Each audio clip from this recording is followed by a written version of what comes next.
Hello,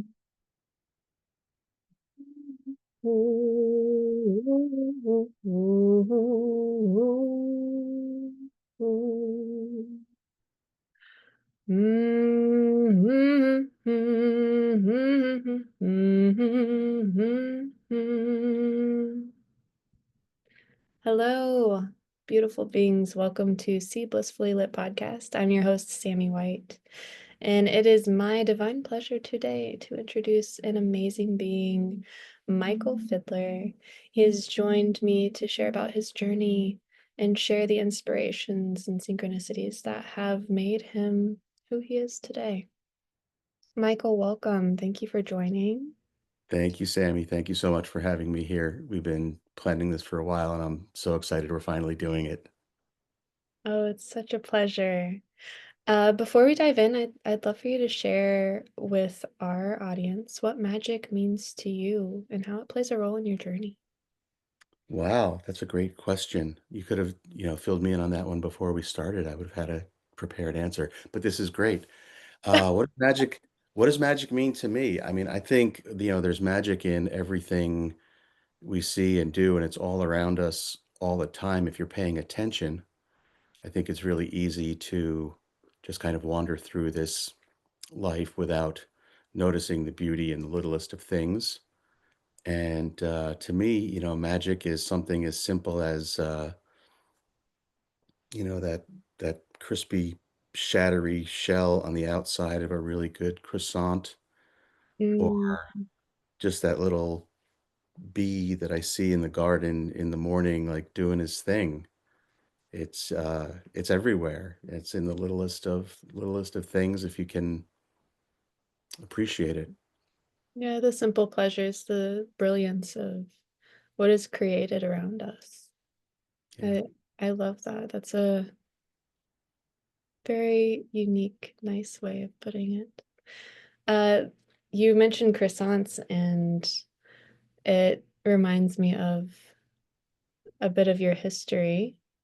If you'd like to, go ahead and share with our audience just a short bit about yourself and kind of the different roles that you've played in life that have led you to where you are today. Oh, wow. You've really opened a door there that, I mean, I don't know what kind of time you've got, but I was I was born in Brooklyn, New York, and shortly thereafter, my parents moved us out to a nice little house in the suburbs of New Jersey, and I grew up a nice suburban life, riding my bikes with friends and playing, football, and as a Gen X youth, like walking miles and miles and miles to other neighborhoods and jumping off bridges and doing all kinds of unsupervised things with no cameras to catch us and make us into memes at some point. Very much the And same, I'm sorry, what'd you say? very much the same thing. Yeah, yeah. So, I mean, I grew up in New Jersey, and was a beautiful subject for the conditioning of my family.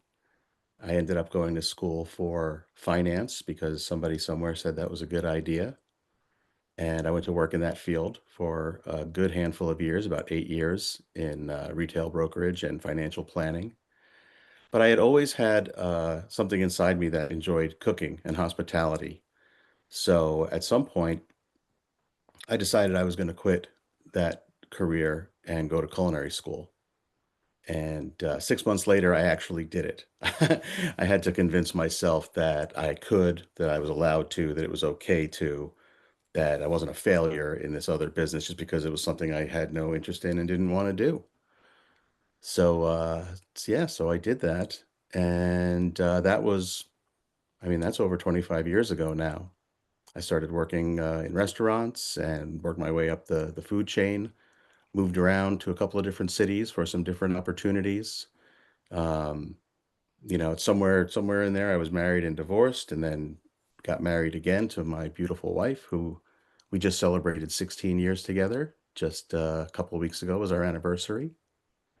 Congratulations and happy anniversary. Thank you, thank you. It's yeah, I mean, what a gift! It's really, really tremendous gift, and everything that has happened, all along the way, whether we look at it as something great that propelled us forward or something negative that tore us down.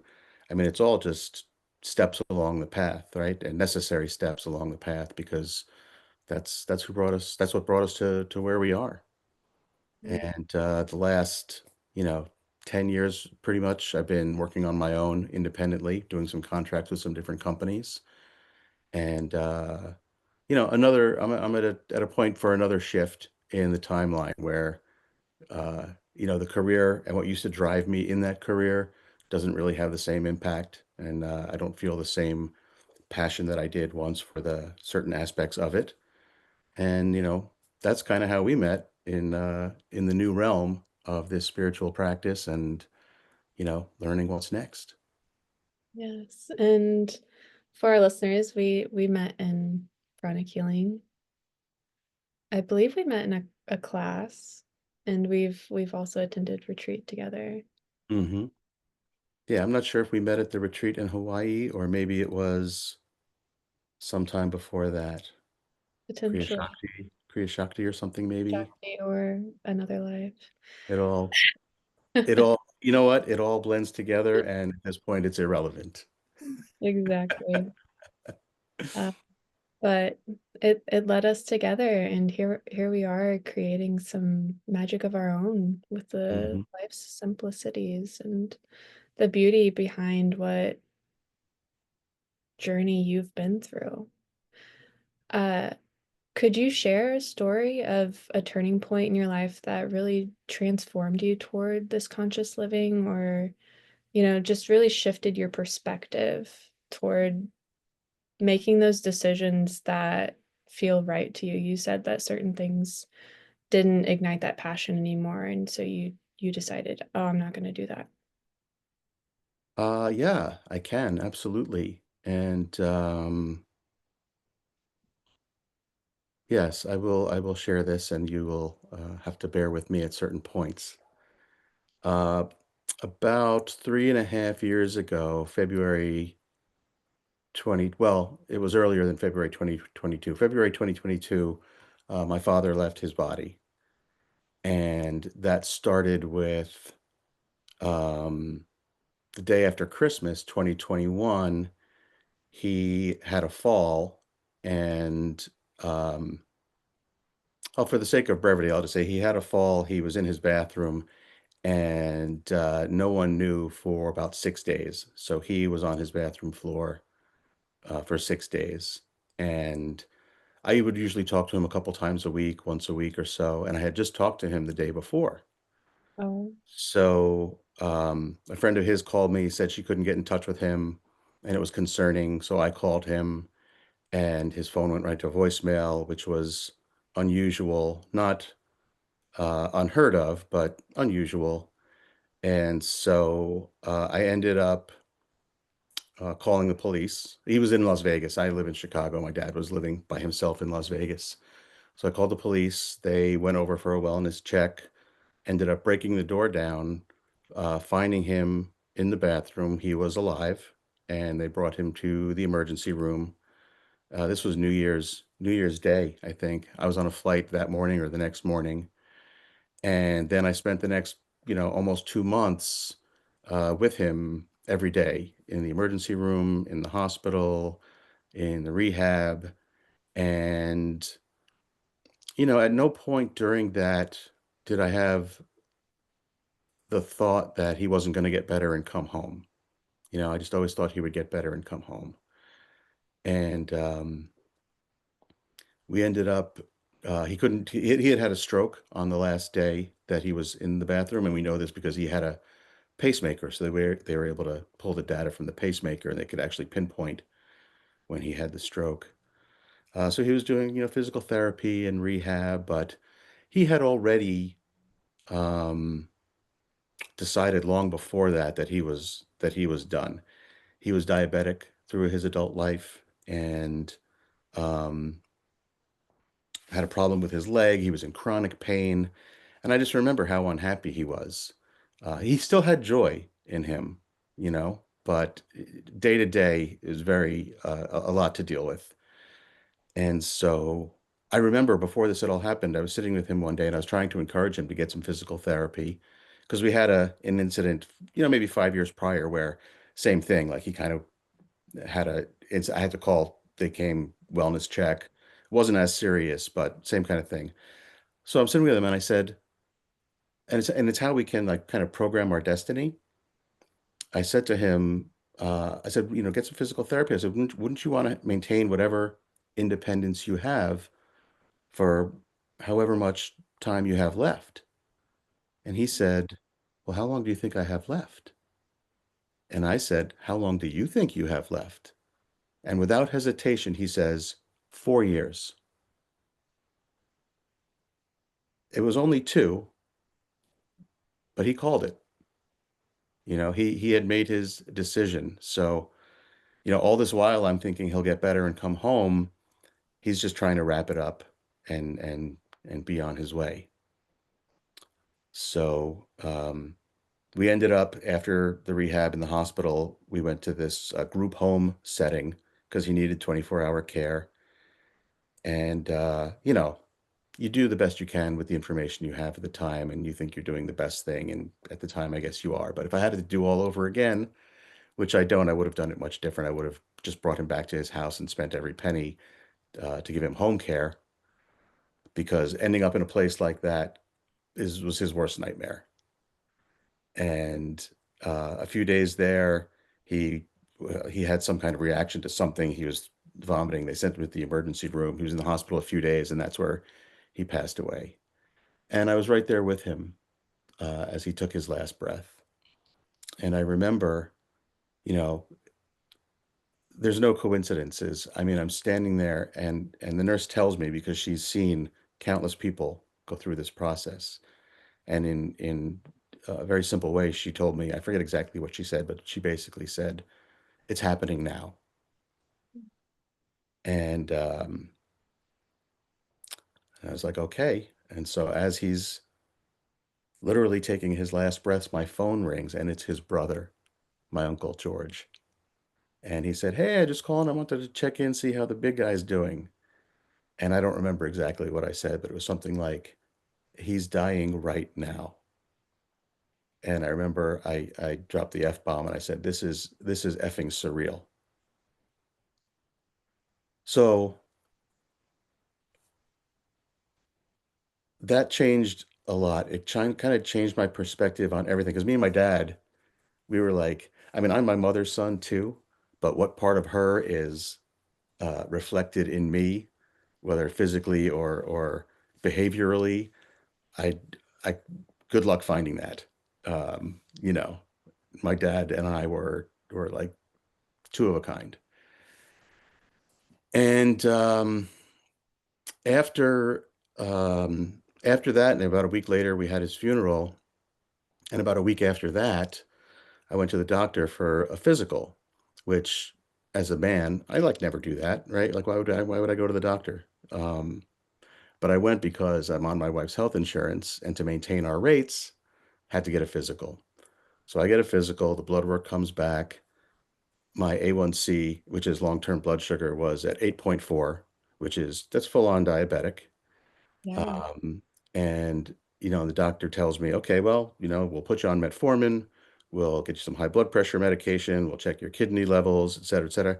And then like it's all just washing over me because I had just spent 2 months with the ghost of Christmas future.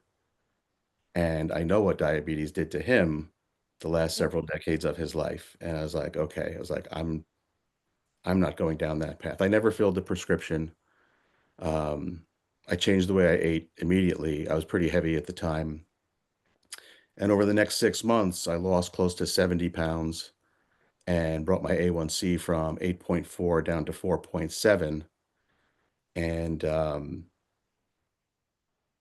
yeah, and along with that, which is great, everybody's like, "Oh my God, that's amazing," and it is. Yeah, I can recognize that. It Someone is. I know in the health space said that I basically like saved my own life. You did. I used to work in clinical research with patients that were on those medications, and that's what I preached to them was you can do this with your lifestyle. And it's so incredible to see that you did that. Thank you. Um, but all that to say, it just really shifted my perspective on everything. Like, what really matters? Like, what's really important?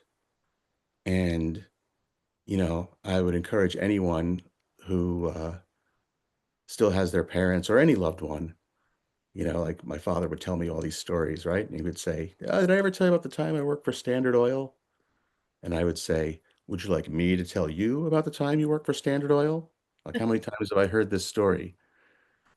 But now, like, what would I not give to hear that story one more time? You know? So, material things, we need them, right? Got to have stuff. I still like stuff. I still like nice things. But what's really important is just, I mean, really love it. Cracked me wide open. Cracked me wide open. And I don't know if I would be able to embrace the pranic healing practice and the spiritual path the way I have if that had not happened. I mean, I think I've always been, um, connected. We all are, right? It's a matter of whether or not we see it. Um, but it just really, really shifted my perspective on what's important. Well, thank you for sharing that heartfelt experience that you really grew through. And that's just mind blowing that it turned the pace in your life to a healthier state of being. And look where you are now. Yeah, I like to say that, he taught me a lot in the way he lived and in the way he died. And even after he was gone, I mean, I was very depressed, right? Very sad. But I also, over time I figured out that, it's so trite to say, well, he's in a better place, but he really is. Like he really truly is. He's not in pain anymore. Um, he can express his full joy again without the negativity of the pain and dealing with the pain and everything. And, you know, the grief, the grief is just residual love that you didn't get the chance to express, but you can still express it. Even though I don't get to talk to him on the phone or I don't get to hang out with him physically, he's with me as much as ever. It's so sweet and so valid to express grief and to hold it in, I would say, in a different light, that expression of grief and being okay with grief and missing that loved one is okay. I believe a lot of people suppress those kinds of emotions, and to embrace him, you can feel more of him with you even Hmm. now as his body has passed. It's really, really beautiful. Thank you for sharing that. That's my pleasure. And, I do from time to time, I'm sure everybody does this, right? Like you say something and you're like, oh, that was not like that was my parent. Like, whoop. Yes, I experience that a lot. Or my grandparent. My grandmother is actually in a situation where I've been helping with her caregiving right now, and I also see similar health conditions that you experience with your father, and I I really I hope the best for her in relieving that pain and having that peace and that joy someday in the near future. Yeah. As I wish for all people who are suffering and near that end of life. So, turning the page, I would love to hear an extraordinary experience or a synchronicity that you've encountered that was shocking to you or jaw dropping or maybe just a little unexplainable to normal standards. Mhm.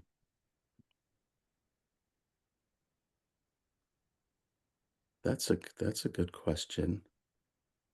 Um, I mean, the synchronicities are around us just like constantly, right? Um, You pay attention.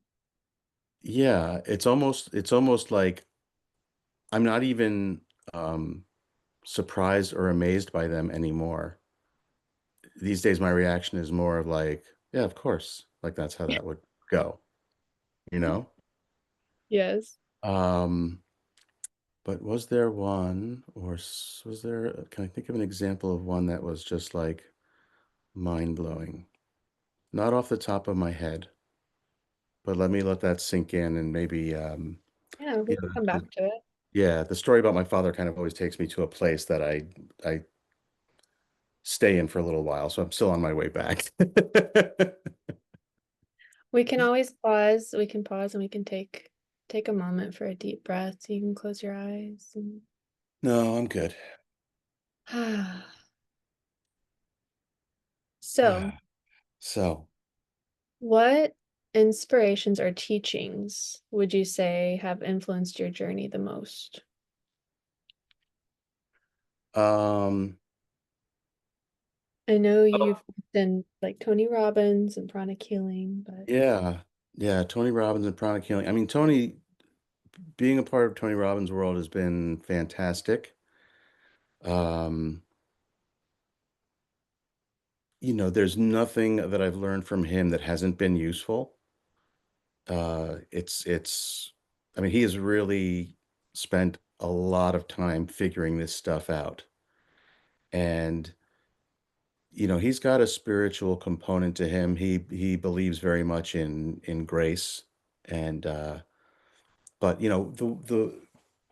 the biggest thing that I've learned throughout everything, not from Tony, well, from Tony, but from others as well, whether it's, Master Ko and Master Choa, um, other practices I've done, even Dr. Joe Dispenza, the meditations through him and the abundance mindset through him and others, it's all the same teachings at the higher level. When you distill it down to like what is really the message, what is really the mechanics of it, it's all the same. It's a matter of allowing yourself to want what you want in a passionate way, be excited about it, and then do the things in the real world, in the physical world, that bring you closer to that thing. hmm, that's a good way of summarizing it.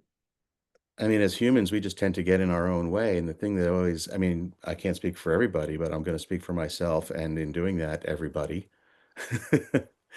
we let the expectations of our people, our parents, our peer group, our friends, strangers, Yeah, we worry too much about what they're going to think about what we do, when the reality is, like, I don't think they're really thinking about us at all. So we're really worried about we're going to think about what they're going to think about what we're going to do.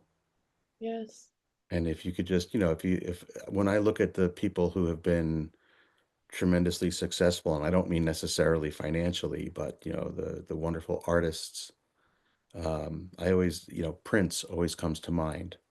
Like like you could look at Prince and be like, he was a weird dude, but he was fully Prince 100% from the time he was a kid, and nothing got in his way. yeah. There's there's a lot in being authentic and being yourself and embracing that because you chose this life and you chose this unique build of your being to embrace it. It goes back to the glorious synchronicities of life, of flowers, of the trees, of just miracles all around us. You are a miracle. And when you start to embrace what that is within you, you create some of the most incredible stuff. And you get to live a joyous, fulfilling life. And when you mention really bringing in that judgment, that inner critic of what others may or may not perceive and most likely aren't even thinking, you start to create that for yourself. What we've learned in pranic healing is, you know, when you think something, you're actually, if it's about somebody else, you're sending it to that person. So that person might start thinking it even if they weren't thinking it before, Mhm. because you literally just sent a little thought bomb, thought bubble. Okay, it doesn't have to be a bomb. Yeah. You send a bubble to their aura, and they will eventually hear it, and they might not have even thought that about you.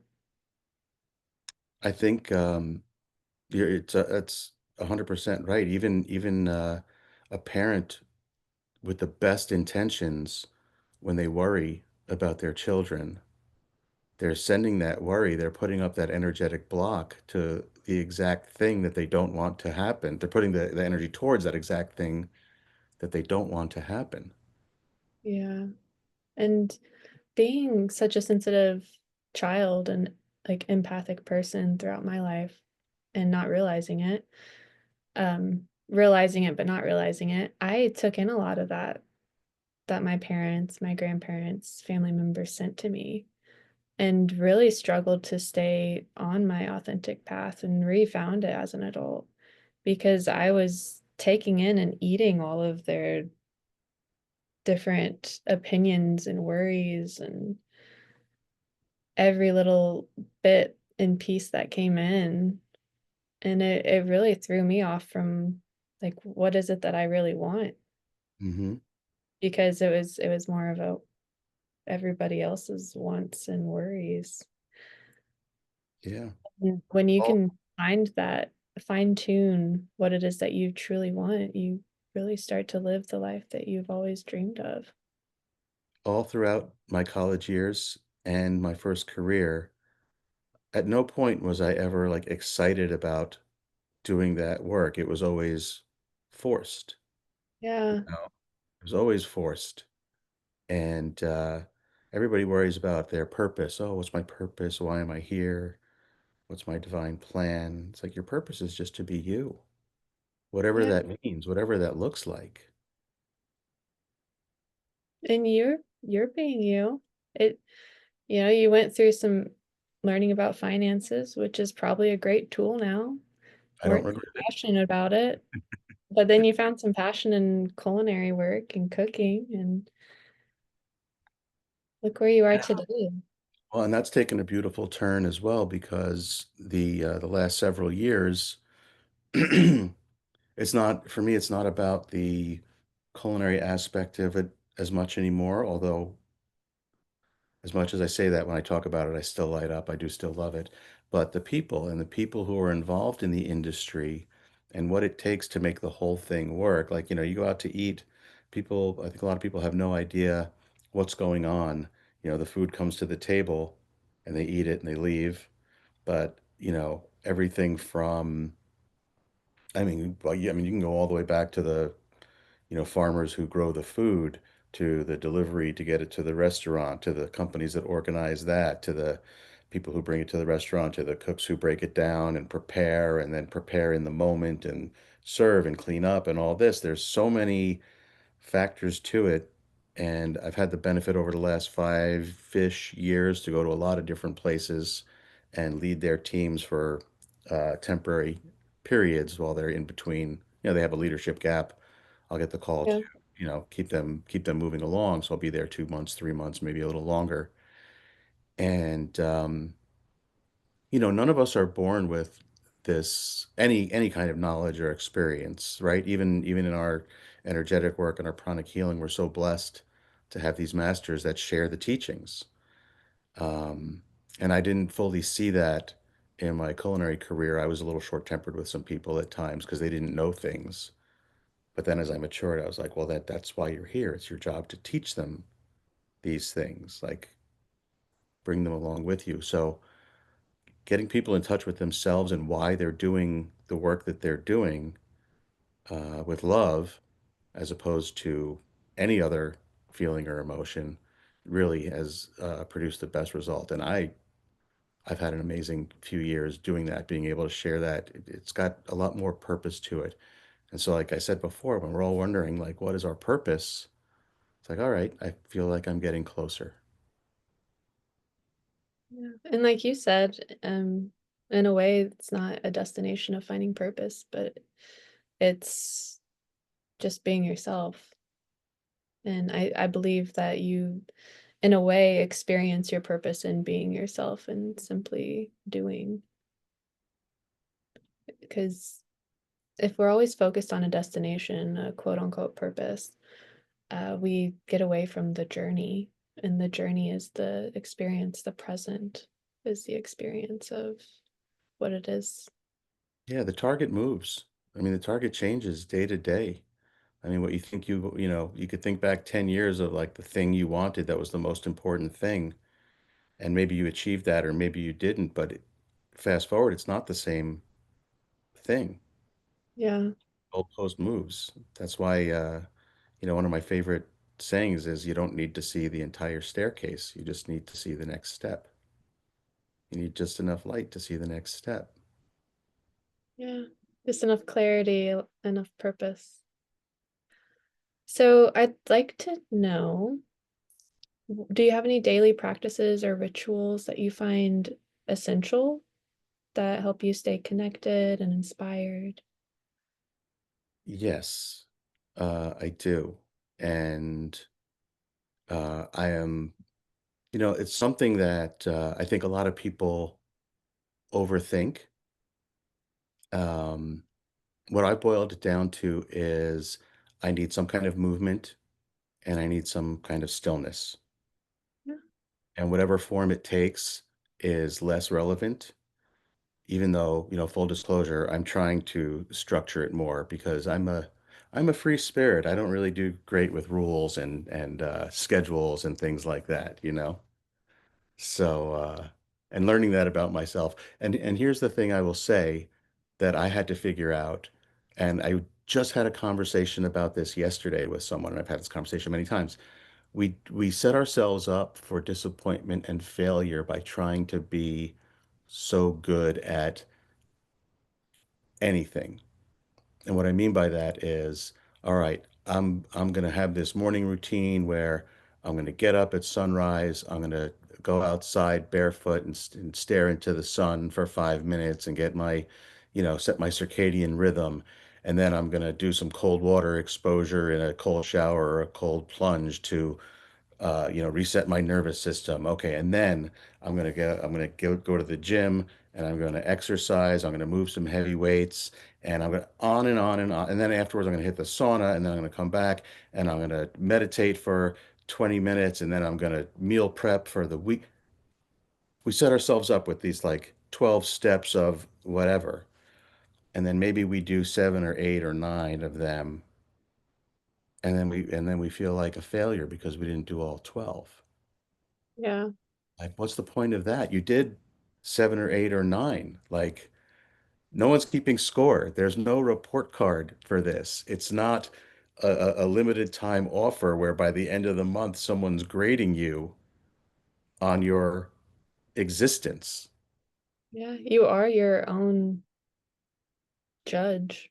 So, whatever it is that you do to move yourself forward in the direction that you want to do, whether it's a little something today or a big something today, or maybe today is nothing, you give yourself a break and just stay happy moving forward because we've learned that we create our thoughts, we create our feelings, we create our emotions, and those thoughts, feelings, and emotions fill us up, fill up our aura, and in a way guide the next phase. So like no matter what happens, just fill it up with something good. Like, oh, Yeah. I didn't get I hit the snooze 4 times today and now I don't have time to do X, Y, and Z. Like, okay, well, if things go your way, you'll still have tomorrow. Exactly. And fill it up with goodness because that gets reflected back at you. Yeah. I mean, there's enough. A friend of mine, he had texted me and I was like, I meant to call him. I was like, oh, I'm not going to text him. I'm going to call him. But then this happened, that happened. Next thing I know, like 9 days goes by, right? And I didn't get back to him. So he sends me a text like, dude, where are you? And so then I called him. I'm like, oh, I'm so sorry. I'm the worst friend ever. And he's like, hey, I'm not going to let you talk to my friend that way. It's like we talk to ourselves in the worst way. Like if somebody else talked to us that way, we would not hang out with them. We would think they were a jerk, but we're super easy, super accustomed to giving ourselves a hard time and saying Yeah, bad things to ourselves. I've been learning to be softer with myself, actually. It's funny you bring that up because I was talking to one of my friends once and I cursed at myself and they're like, "Is that any way to treat yourself?" Yeah.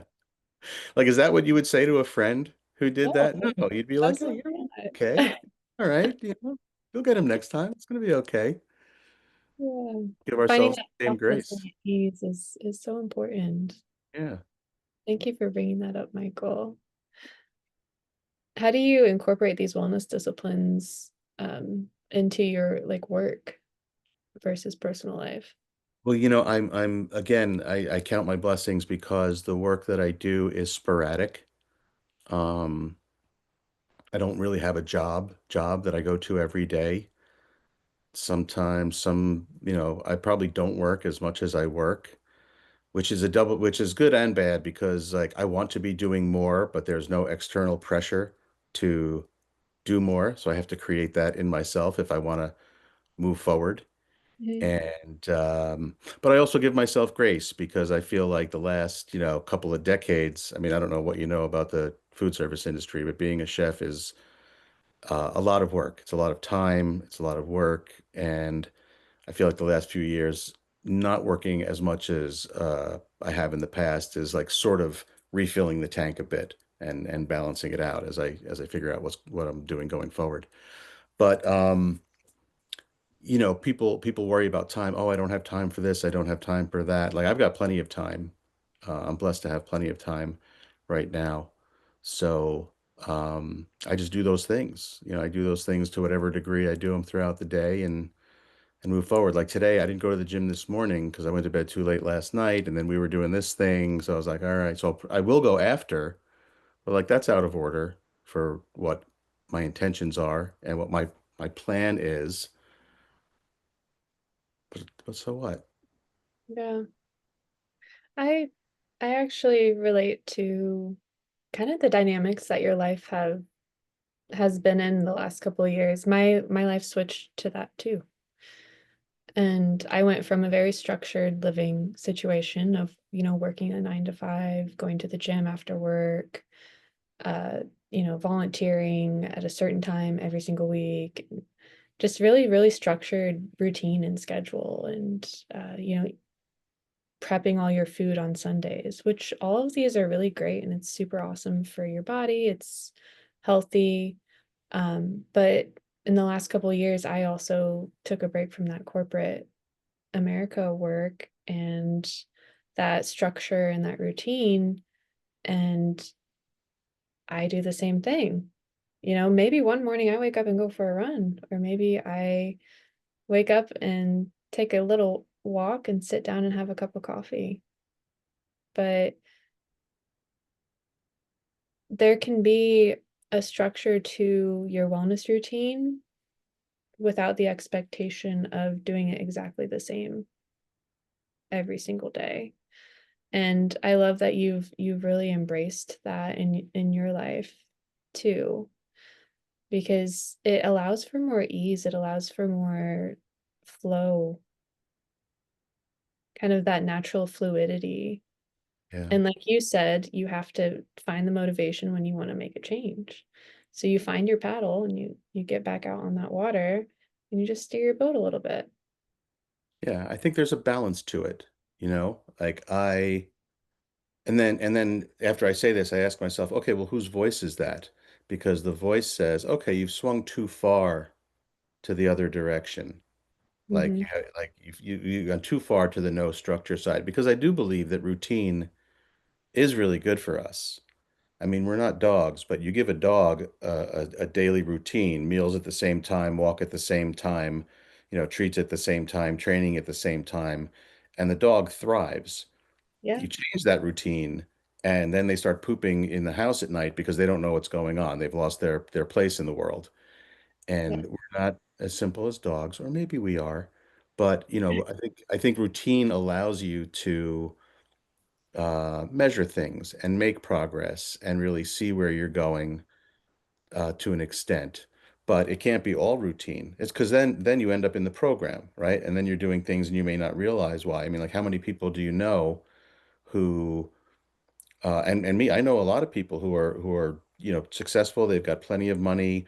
They don't really need to make any more money. They don't necessarily love their work anymore, but they're still doing it and doing it and doing it when they don't have to because like they just don't necessarily realize that for Yeah. whatever reason that they could do something else or they Yeah. could stop and pause and everything would be okay. Yeah. That makes a lot of sense. That And said, for me personally, I do feel like I need to implement a little more structure in my life. well, I would love to help with that. I actually am good with coaching and routine, but also, like I've said, finding the flow in that routine. hmm Um, I have a pretty set spiritual practice. So I have a routine of meditation, and I make sure that I eat well. I make sure that I do exercise, but it's a little bit easier. I don't have so much of a structure with that. But there are certain daily practices that I never miss. And they really keep me in alignment and help me to maintain integrity in the choices that I make day to day. Well, let me ask you this about that.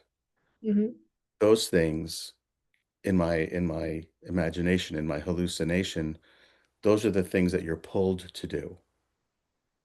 So it's not a tremendous effort. It's not like, oh, great, I have to meditate again, you know. Mhm. So there's that pull motivation and there's that push motivation, right? Like why I've set up this thing to do, and why am I doing it? Is it because it's something I'm drawn to and I'm excited about it, and it's going to further my abilities in whatever this arena is that I want to be a part of, or is it something that I feel like I have to do? You know what I mean? It's like eating, it's like eating, right? You could eat well because someone said, "Oh, you've got to eat healthy," or you could eat well because you want to eat healthy.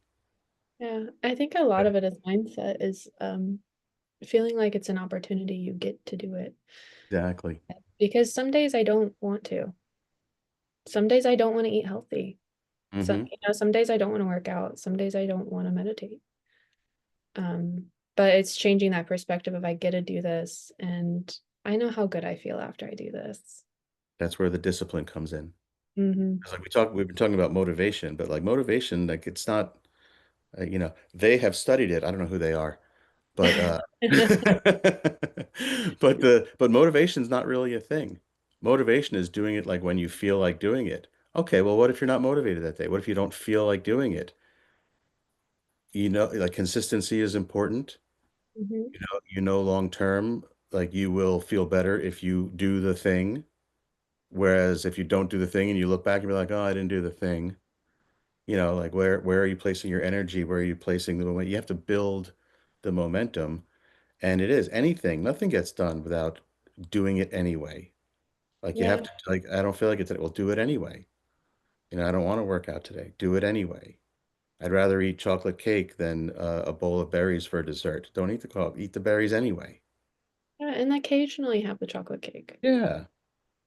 But the more repetition that you have, the more it becomes a habit. And if you want to eat chocolate cake all the time, then eventually that's going to be a habit and you're going to eat sugar all the time. Or if you choose the alternative and eat the berries all the time and occasionally eat the chocolate cake, more than likely your blood sugar is going to be lower and you're going to have healthier choices and cravings, even because your body craves. Your body gets, like you said, with training a dog, like you're training your body starts to crave what you do. Yeah. And you have to, I think one has to realize what is worth it or not. And, it's not like, okay, you might not eat croissants and eclairs because they're like delicious. No, because they're like buttery, rich, made of flour, tons of carbohydrates, sugar, etc. So like you're not, you're somewhere, you're at a meeting, there's cookies, whatever. Like I'm not going to eat these crappy cookies. But if I'm somewhere, if I'm in Paris and I'm someone puts like the best croissant on the planet in front of me, like I'm going to eat that croissant. Like when it's worth it, it's worth it. Like You bet. I'm not going to like eat Hershey's chocolate or whatever. I don't know if you're sponsored. Sorry. I'm not I'm not gonna I'm not gonna eat just to eat the thing. But if it's best in class, like when do you get the chance? You should enjoy, you should indulge when it's worthwhile. Because if you don't, if you're always saying no, you're always, oh, I'm never gonna eat this or that. For me personally, like that's no way to live. Yeah. And I think that comes back to the virtues that we practice in our Haddock yoga of moderation and non-excess. Moderation, non-excessiveness. Yes. It's like sugar is not good for you. There's nothing about sugar, refined sugar that's good for you. Does that mean like you never have it? Like you're never gonna have ice cream? You're only gonna eat like sugar-free? Like no, no. I'd rather have that little bit of real ice cream than the whole container of the fake ice cream, is what I call it. Yeah. So with that and having a semi-structured routine and habits, one book that I utilized that helped me a lot. Oh gosh, why can't I think of the name of the book right now? Um, I'll find it and I'll put it in the description. But one thing that they really recommended is kind of coupling your habit with a reward. And so when I'm really trying to break or create a new habit, I give myself a reward. For instance, I really strongly dislike accounting and doing financial stuff, Hmm. and I'll avoid it. I'll go clean the whole house before I do it. And I'm not kidding. Uh, so I treat myself. If you get this done today, you get a little cup of ice cream. Or, you get to do something that you want to do. Maybe we go for a hike. Things that treat yourself. And that's how you can get yourself into those routines of maybe certain habits that you just don't like, but are good for you. Yeah, you have to. That's a key element of kind of what I was saying before across all the practices. Like you have to celebrate your wins. Joy, even if it's small, right? Like if you do 7 out of 10 things on your list, like reward yourself, celebrate those 7 things. Yeah. If and habit wise, um, it's not I forget where I read this, but it's not a matter of like breaking a habit, it's a matter of replacing a habit. Like you need something to fill that void. So if your habit is, going to the snack drawer and having a bar of chocolate after a meal or something, or after a workout or whatever, you reward yourself with chocolate. Well, you maybe find something else to reward yourself with that, in the beginning it might be like, well, it's not chocolate, but it's something. And, you replace, Yeah. replace I mean, habits can be thoughts too, just like you said. We are kind of they judgmental take, toward ourselves. they take on their programming, right? They like, this comes from Dr. Joe and others as well. Like 97% of the thoughts we have something like, depending on who you ask, 40,000 to 60,000 thoughts a day. And like 95, 97% of them are the exact same thoughts we had yesterday. Hmm. And we have those thoughts over and over and over and over. And you catch yourself doing things like you don't even know you're doing it until you're doing it. The stupid phone is the worst of it. Like the social media apps, I will consciously be like, oh no, I'm not doing this right now. And I put the phone down. And then Hmm. I don't know what happens, but at some point I realize it's in my hand again and the thing is open. I don't even necessarily remember doing that, but that pattern becomes so ingrained, and that is a direct result of our conditioning ourselves with the thought forms. I mean, you Yeah. think the same thought enough, you strengthen that thought form to the point that it becomes a thought entity. And now it's a living, breathing energy being all on its own. Yeah. And you can work on removing those energetically with pranic healing or Mhm. being a pranic healer, hence, yeah. Um, but getting a handle on those and breaking those loops, breaking those habits, breaking down those thought forms so that they aren't in so much power can be huge. It can really impact your life. I mean, I maybe like have this podcast on social media and I have social media accounts, but I am very rarely on them. And I don't spend a lot of time on my phone.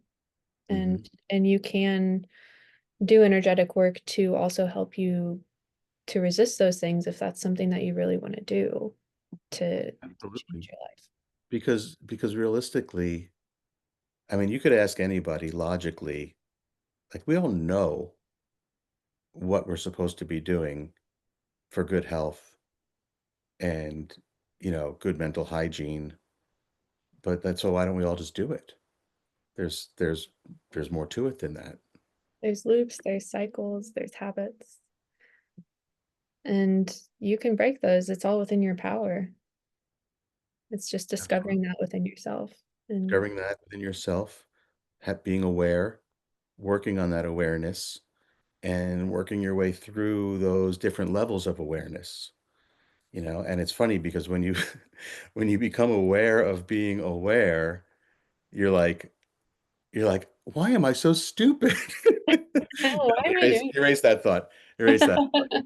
But, like, you're aware of the thing, and then sometimes you'll be about to do the thing, and you're like, "Okay, I'm aware that this is a thing I shouldn't be doing, but I'm gonna do it anyway." Sometimes you're oblivious to it, and then after you do the thing, you're like, "Oh, that's the thing I wanted to stop doing, and I didn't catch myself." And then sometimes you catch yourself in the middle of doing the thing. Like me, if like my wife is a saint. She is the most wonderful person in the world, and she's got this incredible curious. She's just curious about everything. So she's asking a million questions all the time, and sometimes it's a lot of questions. Um, so if I get impatient, I have to be aware of that because I don't want to be impatient with her. So sometimes I will get impatient with her, and then after I did that, I'm like, "Oh, you did the thing again." Sometimes as I'm about to, or I'm in the middle of it, I'm like, okay, and I'll catch myself and I will change course. Eventually, at some point, you can work yourself back to a level of awareness where you just don't do the thing anymore. Yeah. But it doesn't work logically.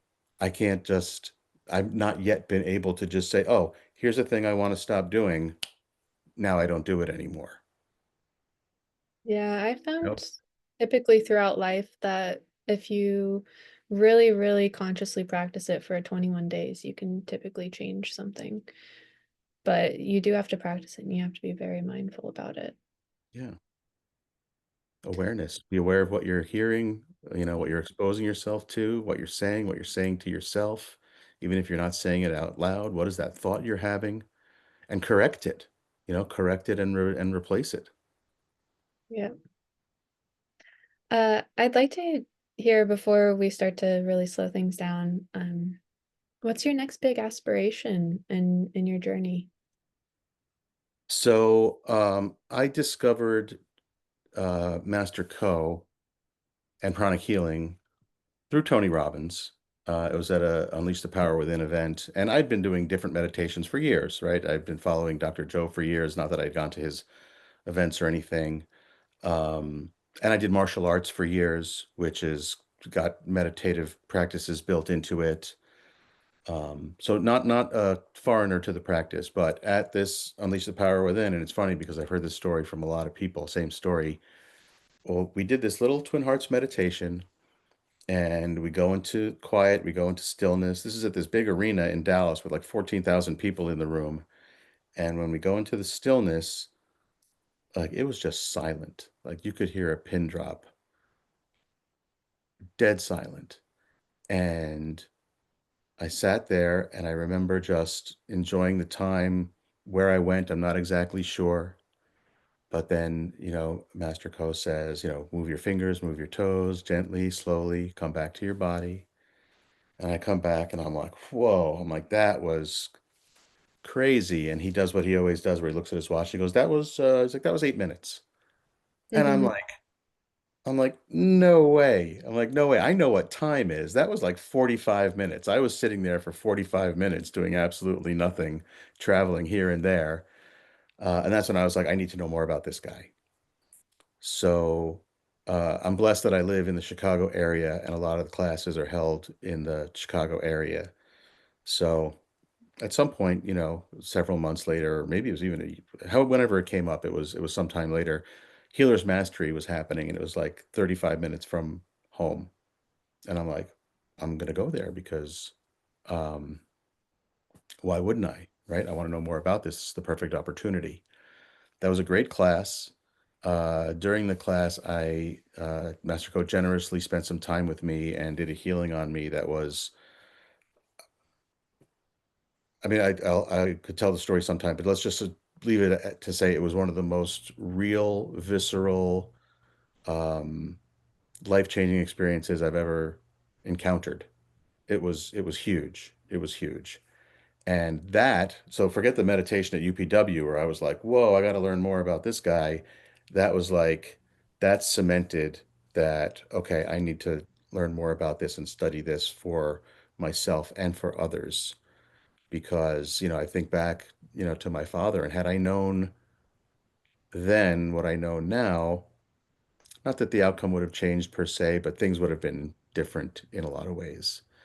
And so, to answer your question, my next venture is to embrace these teachings and employ these teachings and bring them to the industry that has, fed me so well over the years. In the food service industry, the hospitality industry, there's a lot of long hours, there's a lot of stress, there's a lot of physical, mental, emotional um, pain going on.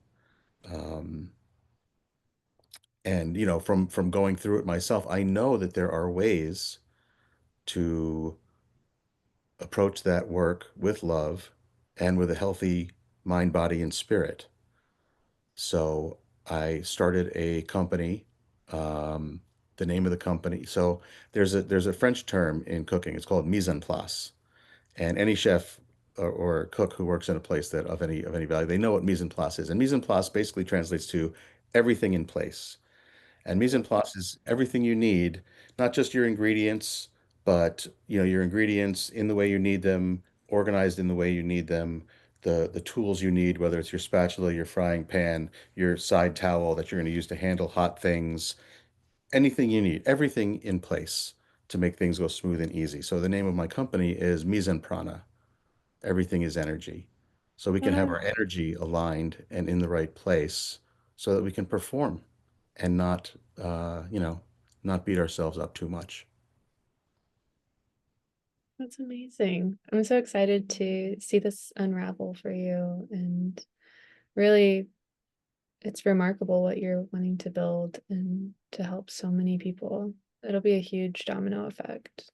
Yeah. And I think, I could easily tell myself that, oh, no one's going to go for that. People will think you're, a weirdo, like waving your hands around in place or like meditating before service in the kitchen. But I don't think that's the case. I think people are ready. I think people are longing for something. And, when you expose yourself to this work, um, and that was the power of the healing, is that it's one thing to watch and see someone be healed and wonder, okay, is that real? Like how much of that is performative? Is that person just, crazy or whatever? But, I don't think I'm crazy. And I Well, know it. I know what happened to. I know what I. Oh, hey, thumbs up. I know. amazing. I know what I know what I felt. There's no other proof needed. There is no Yeah, one that could ever tell me it's not 100% real.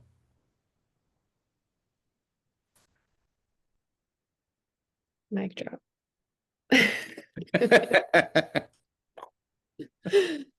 Yes. I think this work has also made me realize that, you know, Some experiences cannot be explained, and they are very much real. And energy is real. When you learn how to work with it, it makes life so much easier. Hmm. And why not show other people how easy their lives can be and help them to embrace their being? And Yeah, we are the creators. We yeah, are we are not just drift. I mean, some of us are just drifting around on this planet, but it's because that's the story we're telling. That's the story we're fulfilling. We can truly, and this is advice to myself more than anyone else. We can truly write any story we want, and just by believing in it and wanting it and doing things in the 3D world towards it, we can make it happen. we can achieve it. Yeah, we are truly creating our lives every day, our own reality every day. I mean, it's you could talk to two people who were at the exact same event, and one's talking about how horrible it was, and this went wrong, and that went wrong, and another person had the best time, and they were so inspired. They were at the same thing. What Yeah. story are they writing? Yeah. What story are you telling yourself every day? Hmm. What do you do in the evening when you reflect on the day? Are you reflecting in gratitude, or are you reflecting in the stuff that's not marked on your checklist? It's all a reframe of how you see things, and how you experience, how you receive, how you give. And that's one of those muscles that we can work. Mhm. And you go from thinking, oh, that's crazy, to no, this is just how I am. Yeah. It creates a more loving environment and really allows others to feel comfortable around you and really be themselves. Yeah, your yeah, your reactions to things, or your responses to things become different because you consciously program yourself in a different way until it's not conscious anymore. It just is. It just is. And it all starts with awareness. And you have such beautiful awareness, Michael. I value you, and I'm so grateful that you've joined me on this podcast today. Typically, at the end, I do a short little meditation or just moment of stillness. So we'll wind down for that. For those of you who are driving, please pause this and do this later. You can listen, but just don't do the practice while you're driving or operating any heavy machinery. So, for those of you who are sitting, perhaps laying down, you can close your eyes. Sammy, if I can, before we do this, let me just say thank you for having me on. I've been so excited to do this with you. And this past hour, however long it's been, will be something that I remember and cherish for many weeks to come. It's been wonderful fuel for me. So thank you. I cherish every bit of it. And what you've shared, I know that it's helped you in some ways, but it's helped me in ways inconceivable to you and to our listeners. And I really, really greatly appreciate it. Namaste. Namaste. So we'll close our eyes, take a deep breath, sigh it out. Another big deep breath, sigh it out. Recognize where your breath is landing. Are you breathing into your chest or into your belly? Send your breath into your belly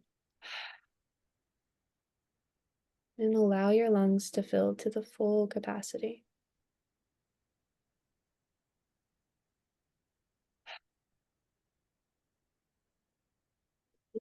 This sigh, if you want a little noise to it, bring the noise in.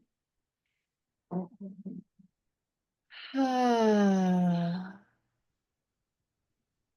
And let your breath return to a normal flow, normal rhythm. Notice the body softening, and just recognizing if any feelings, any sensations, thoughts, emotions are coming in.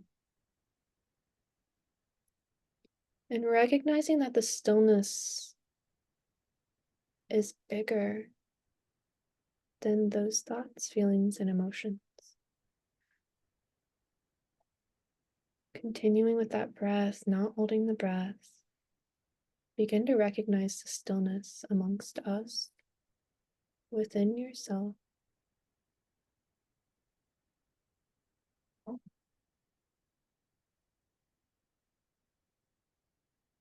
Finding that awareness with the eyes closed.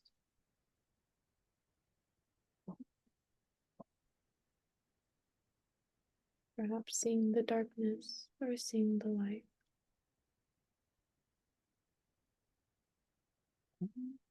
And connect with that which is you.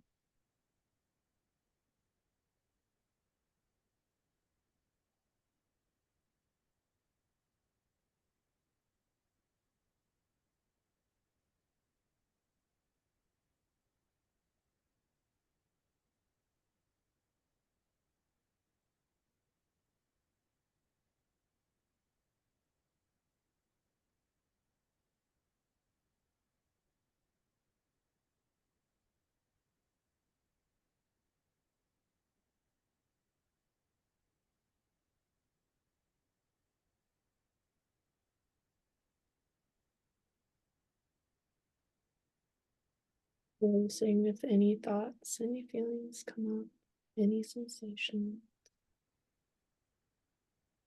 And bringing the awareness back.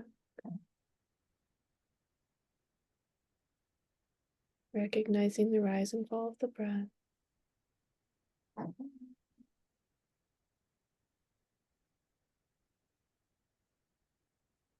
Recognizing the darkness behind the eyes.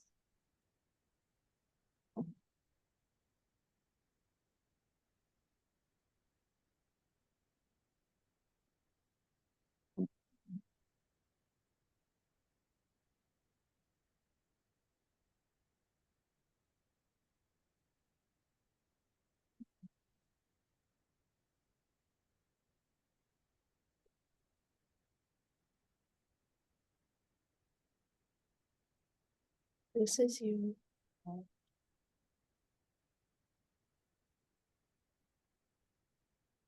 This is us. This is we. They, them.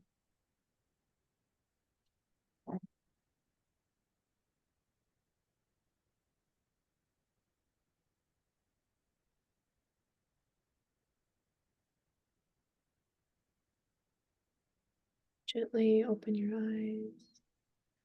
Keeping this state of awareness. Recognizing that this is always with you. You can access this throughout the day. You can access this at the store. You can access this before you go to bed at night, when you wake in the morning. It's always here. It's always been here, and it always will be here. Thank you all for joining today. It's been a dear pleasure. And thank you, Michael, for sharing all of your insights and your inspiring journey. It's been a gift to have you on Blissfully Lit. Thank you, Sammy. Happy to be here.